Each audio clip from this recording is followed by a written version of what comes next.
Hi everyone, Yasmin here coming to you from Canberra in my dorm room.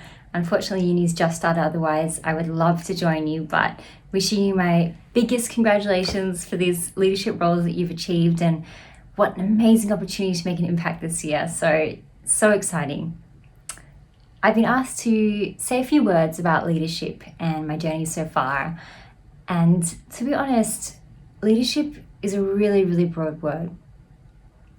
It's almost, to me at least, impossible to define, because leadership is such a unique personal journey rather than simply leading others. To me, I think the first thing about becoming a leader is actually just self-belief. Self-belief that you can make a change and execute the vision that you see. I learned that lesson in 2014 when I was in year 11. And before then, I felt pretty disempowered, to be quite honest. I would hear my teachers talking about climate change and the devastating impacts that it would create. I'd hear about job uncertainty, political issues that frustrated me, but I felt like I lacked the legitimacy to actually use my voice until I graduated or until I found a career. But that year was the year that there was the rise of the terrorist group ISIS, which was dominating the headlines and creating a lot of fear, but also anger, and that anger morphed into targeting Muslims and the entire Muslim population as a whole.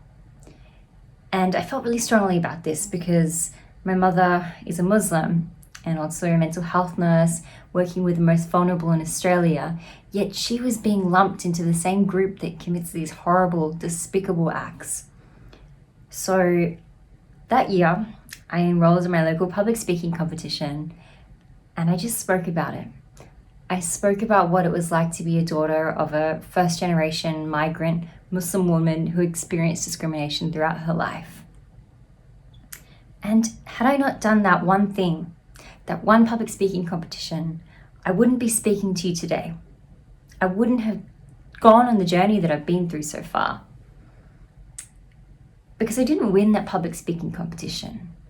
But what I did get is the realization that my vulnerabilities, my experiences can turn into strengths, can turn into agency, can turn into a sense of the ability to empower others that had experienced similar stories like myself, and maybe who didn't feel comfortable speaking out or felt silenced.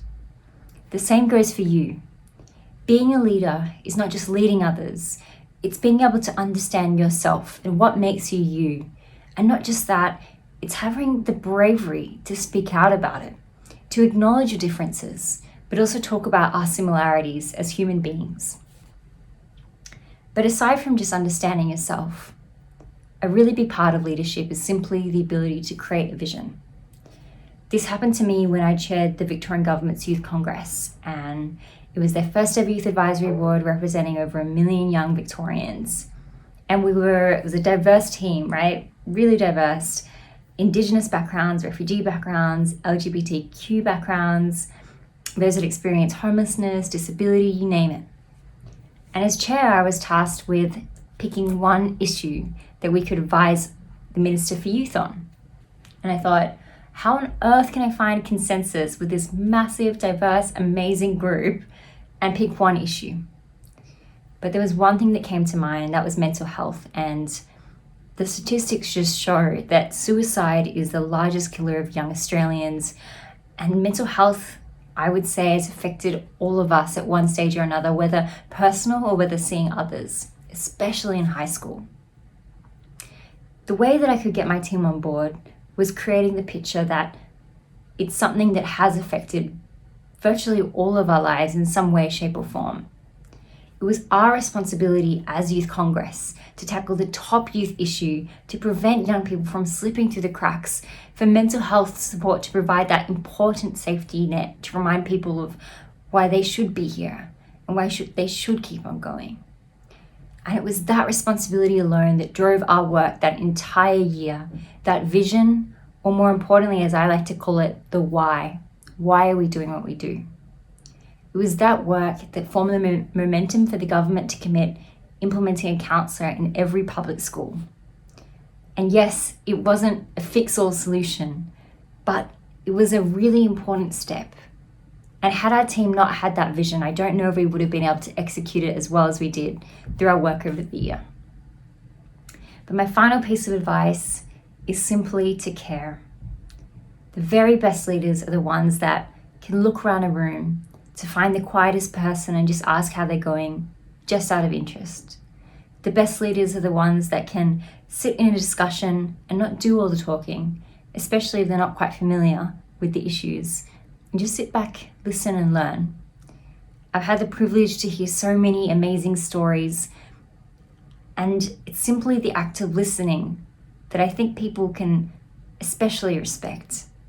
Caring, understanding. That authenticity, vision, and also understanding yourself has been crucial to my leadership journey, and I hope it will be helpful to you. So very best of luck. Can't wait to see what you do with your role. Bye.